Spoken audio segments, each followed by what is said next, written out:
परमात्मा की रजा के बिना ये शुभ संदेश आप तक नहीं पहुंच सकता, क्योंकि इस काल भगवान ने जिसके लोक में हम रह रहे हैं, इसने वो सब अपने अस्त्र शस्त्र प्रयोग कर रखे हैं जिससे हम परमात्मा से दूर रहें, परमात्मा की भक्ति हम ना करें। बाकी कुछ भी करो उसमें बड़ा प्रसन्न रहता है। ये मन कौन है? ये काल है, ज्योत निरंजन है, ये उसका एजेंट समझो। ये नहीं चाहता कि ये आत्मा कल्याण करवा जा, ये चाहता है कि ये कोरी बकवाद करे, इन खिलौनों से खेलता हुआ अपना मनुष्य जीवन व्यर्थ कर जाए। बस फिर 83 लाख प्रकार के इन प्राणियों की योनियों में जाने के बाद फिर इस जीव का काल को डर समाप्त हो जाता है कि अब ये कुछ नहीं कर सकता। केवल मनुष्य जीवन के अंदर ही ये परमात्मा की शुद्ध कर सकता है, साधु संत की शरण में जाकर के ये कल्याण करा सकता है। उसके लिए भी इसने व्यवस्था कर रखी है, अपने नकली दूत भेज रखे हैं, कदम कदम पर मिसगाइड करने वाले इस आत्मा को अनगिन संत बना रखे हैं, मार्गदर्शक बना रखे हैं। सन्मार्गदर्शक केवल एक ही आता है, स्वयं परमात्मा आते हैं। समय समय पर फिर वो अपने कोई हंस को अपने से परिचित करके फिर कल्याण की सेवा देते हैं। तो उस समय वो एक होता है सन्मार्ग बताने वाला, अनगिन होते हैं कुमार्ग पर लगाने वाले। तो ये भोली आत्मा भगवान को पहचान नहीं पाते और असली और नकली संत की पहचान भी ये नहीं कर पाते। इसलिए परमेश्वर ने ये समय दिया है कलयुग का। ये वो प्राइम टाइम है, ये वो शुभ समय है कि ये प्राणी अपना कल्याण करा सकता है और सचखंड जा सकता है। इस समय के लिए परमात्मा ने बहुत इंतजार किया। सतयुग से लेकर आज तक अपनी प्यारी आत्माओं को परमात्मा की आस्था बनाए रखने के लिए उस परमात्मा ने प्रत्येक प्रयत्न किया। जैसे हम देखते हैं कि जिस प्रकार द्रौपदी का चीर बढ़ाया, वो श्री कृष्ण की भगत थी। श्री कृष्ण स्वयं विष्णु अवतार थे, अपनी ही वो महिमा करते हुए विष्णु जी की पूजा कराया करते थे। द्रौपदी विष्णु जी की पूजा करती थी और जब उसके ऊपर आपत्ति आनी थी, उस परमात्मा ने, जो हमारा पिता है, उसको मालूम था कि इसके ऊपर एक घोर आपत्ति आएगी। उससे पहले स्वयं ही एक साधु रूप बना करके द्रौपदी को मिले, जब वो स्नान करने के लिए दरिया पर गई हुई थी, गंगा पर गई हुई थी, और वहाँ एक लीला की, एक सूरदास की, अंधे महात्मा की, और द्रौपदी ने अपनी साड़ी में से एक कपड़ा फाड़ के दरिया में डाला था, क्योंकि साधु की लंगोटी बह गई थी जल में, वो गहरे जल में खड़ा था शर्म का मारा। उस एक 9 इंच की साड़ी के टुकड़े के बदले में उस परमात्मा ने आशीर्वाद दे दिया, बेटी तने आज मेरी इज्जत रखी है, परमात्मा तेरी इज्जत रखे, तुझे घनाए कपड़ा देवे। जिस समय दुशासन ने द्रौपदी का चीर हरण करना चाहा, उस समय उस आत्मा ने पुकार की अपने इष्ट देव की और गुरु की। गुरु से पुकार की जाती है, श्री कृष्ण के नाम से पुकार की, उसके आत्मा की पुकार कहाँ जाती है? धर्मराज के दरबार में, जहाँ इसके संचित कर्म होते हैं। तो वहाँ जब जाते ही पुकार धर्मराज के दरबार में, वो फाइल खुल जाती है उस आत्मा की। फिर देखता है इसके कोई ऐसे पुण्य हैं जिसके कारण मैं इसकी मदद करा सकता हूँ। उसमें मिला कि इसने एक साधु को कपड़ा दिया था और इसके प्रतिफल में तो बहुत कुछ दिया जा सकता है। तो वहाँ धर्मराज के दरबार से वहाँ से एक उसका रिफ्लेक्शन आया श्री कृष्ण जी के अंदर। श्री कृष्ण जी वहाँ रुक्मिणी के साथ शतरंज खेल रहे थे अपने घर पे, और उन्होंने अनंत कहा ऐसे हाथ ऊपर न करके। रुक्मिणी ने कहा कि आप शतरंज के अंदर ये अनंत क्यों कह रहे हो? अपने आत्माओं करय करावे साइया मन में लहर उठा, दादू सिर जीव के आप बगल हो जा। अब वो पुजारण थी विष्णु जी की, श्री कृष्ण उसके गुरुदेव थे, और लीला मालिक ने कैसी की। तो जो द्रौपदी का चीर बढ़ा उसके निमित्त परमात्मा पूर्ण ब्रह्म थे। श्री कृष्ण जी तो केवल वर्क डन दे सकते हैं, और वो वर्क करा दिया परमात्मा ने, पहले उसने शुभ काम करा दिया। तो कहने का भाव यह है कि भक्ति को जीवित रखने के लिए इस कलयुग तक परमात्मा ने ये नहीं देखा कि विष्णु का पुजारी है तो कोई बात नहीं, इसकी आस्था बनी रहे। आस्था बनी रहेगी, भगवान की चर्चा चलती रहेगी, तो फिर उस कलयुग तक ये भक्ति जीवित रह जाएगी। तो पुण्यात्मा, अब वो समय आ गया है कि पूरा विश्व पार हो सकता है। मनुष्य शरीर हो और ये सतनाम और सारनाम प्राणी को प्राप्त हो, मर्यादा में रहता हुआ, आजीवन भक्ति करता हुआ सहज में परमात्मा प्राप्ति कर सकता है और अमर हो सकता है। पुण्यात्माओं, सबसे पहले हमने परमात्मा को पहचानना है। आजा बंदे शरण राम की, फिर पाछे पछतावेगा। बालू की भींत पवन का खंबा, कब लग खैर मनावेगा। काल बलि तेरे सिर पर बैठा, भुजा पकड़ ले जावेगा। मात पिता तेरा कुटुंब कबीला सारा ही खड़ा लखावेगा। फिर कहते हैं धर्मराय तेरा लेखा लेगा, वहाँ क्या बात बनावेगा। लाल खम्भ से बांधा जा बिन सतगुरु कौन छुटावेगा। दिया लिया तेरे संग चलेगा, धरा ढक्या रह जावेगा। कहे कबीर सुनो भी साधो, अपनी करनी के फल पावेगा। तो पुण्यात्माओं, हमने करनी ऐसी करनी पड़ेगी जिसका किया हुआ हम शुभ फल प्राप्त कर सके।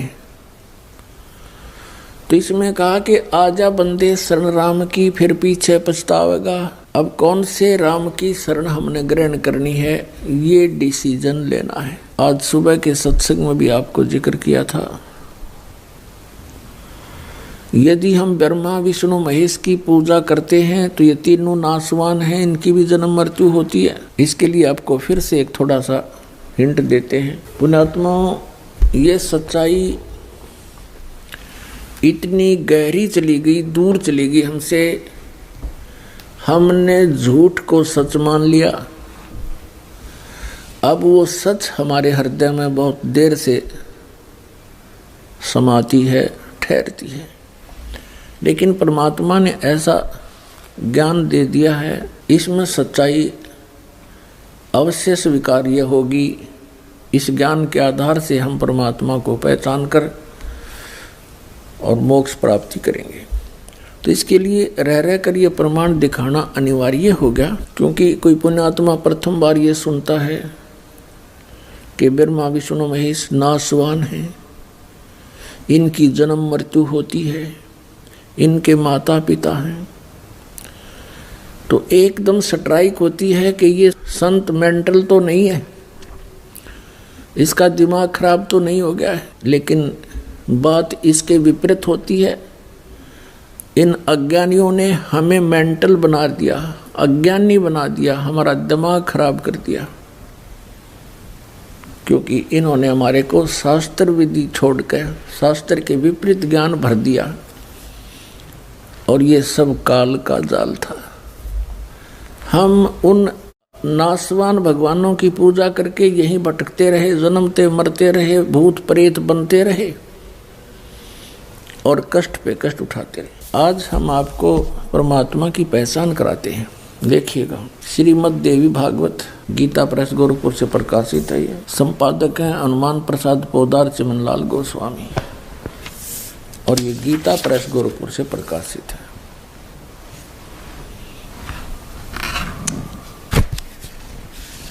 प्रकाशक एवं मुद्रक हैं गीता प्रेस गोरखपुर, गोविंद भवन कार्यालय कोलकाता का संस्थान। ये इनके फैक्स और फोन नंबर। इसके 123 पृष्ठ पर हम ये चंद पंक्ति हैं, इनको पढ़ते हैं। 123 पृष्ठ में ये तीसरा स्कंध। भगवान विष्णु अपनी माता देवी दुर्गा की स्तुति करते हुए ऐसे बोल रहे हैं, तुम शुद्ध स्वरूपा हो, यह सारा संसार तुम्हीं से उद्भासित हो रहा है। मैं ब्रह्मा और शंकर हम सभी तुम्हारी कृपा से विद्यमान हैं। हमारा आविर्भाव माने जन्म और तिरोभाव माने मृत्यु हुआ करता है। हमारा जन्म और मृत्यु होता है। केवल तुम ही नत हो, जगत जननी हो, प्रकृति और सनातनी देवी हो। इसमें यह स्पष्ट हो गया कि प्रकृति भी दुर्गा को कहते हैं। जैसे 7वें अध्याय में कहा है गीता में कि मेरी 2 प्रकार की प्रकृति है, एक जीव रूपा तो ये प्रकृति दुर्गा है, बाकी वो 8 प्रकार की जड़ प्रकृति है। भगवान शंकर बोले, देवी यदि महाभाग विष्णु तुम ही से प्रकट हुए हैं तो उनके बाद उत्पन्न होने वाले ब्रह्मा भी तुम्हारे बालक हुए। अब क्या बताते हैं कि भगवान शंकर कह रहे हैं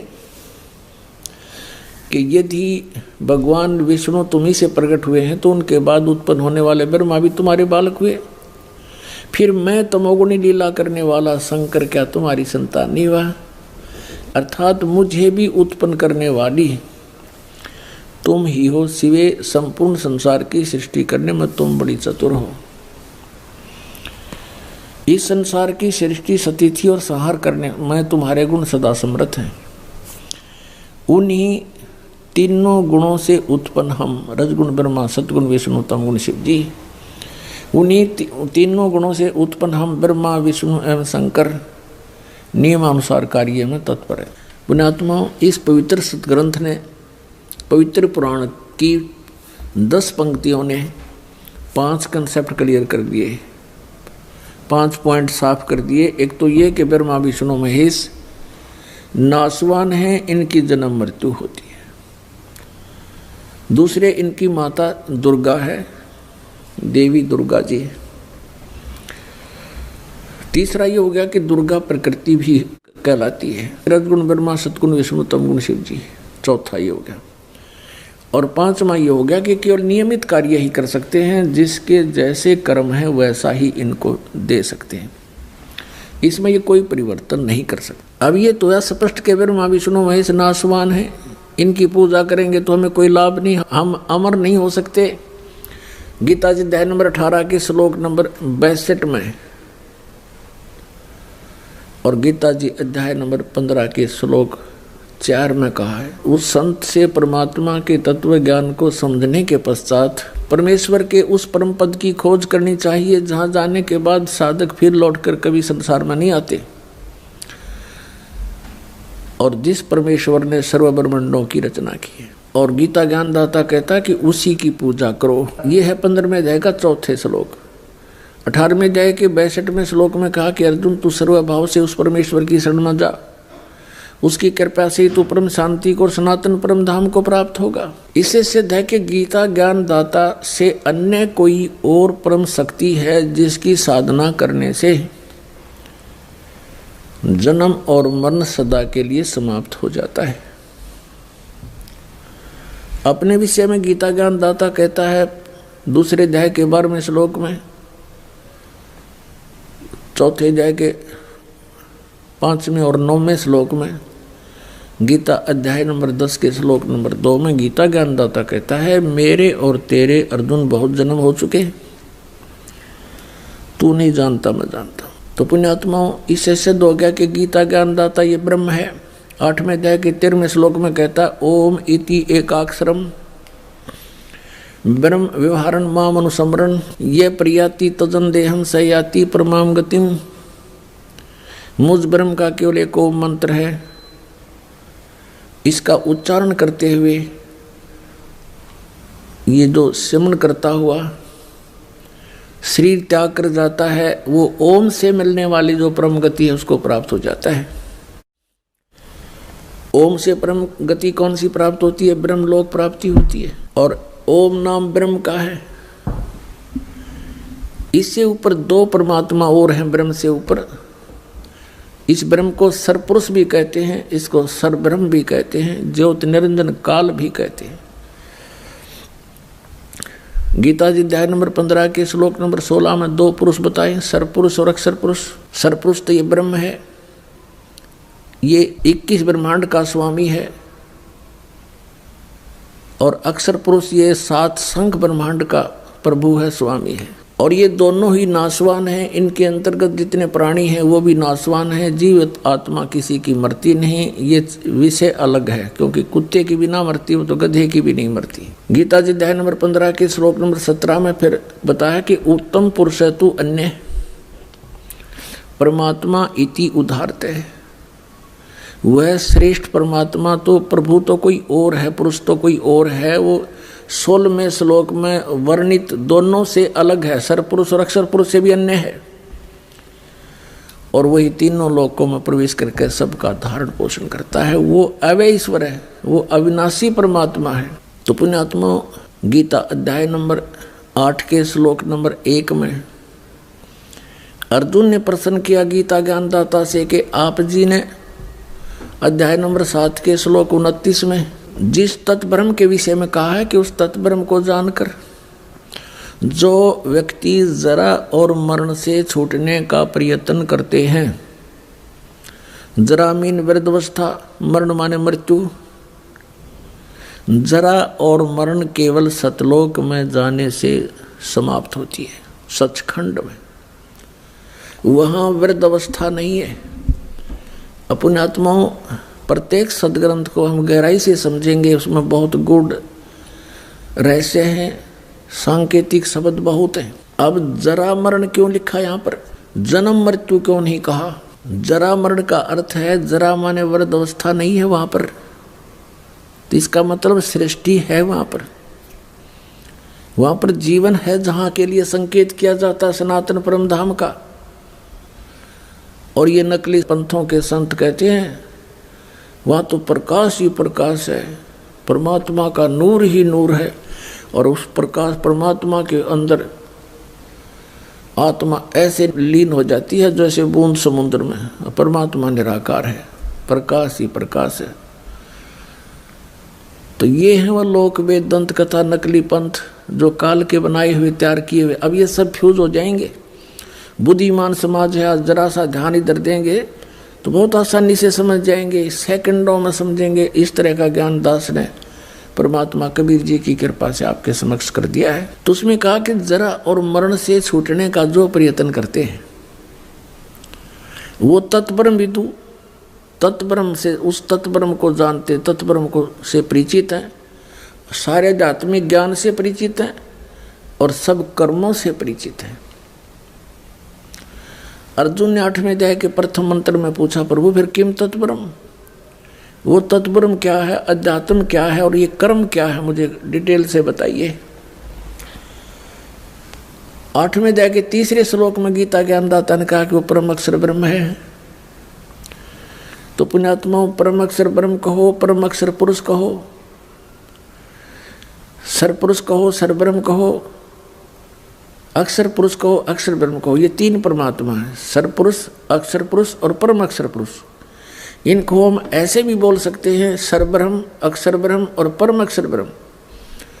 इनकी अपनी अपनी पावर है। 21 ब्रह्मांड का स्वामी है सरब्रह्म, सरपुरुष।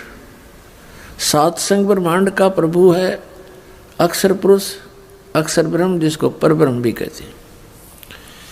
और ओवरऑल कंट्रोलर असंख्य ब्रह्मांड का स्वामी है परम अक्षर ब्रह्म। जो गीता अध्याय नंबर 15 के श्लोक नंबर 17 में कहा है, उत्तम पुरुष तो अन्य है, वो श्रेष्ठ प्रभु तो परमात्मा तो कोई और है, वो परम अक्षर ब्रह्म है और वही तीनों लोकों में प्रवेश करके सबका धारण पोषण करता है। वो अविनाशी परमात्मा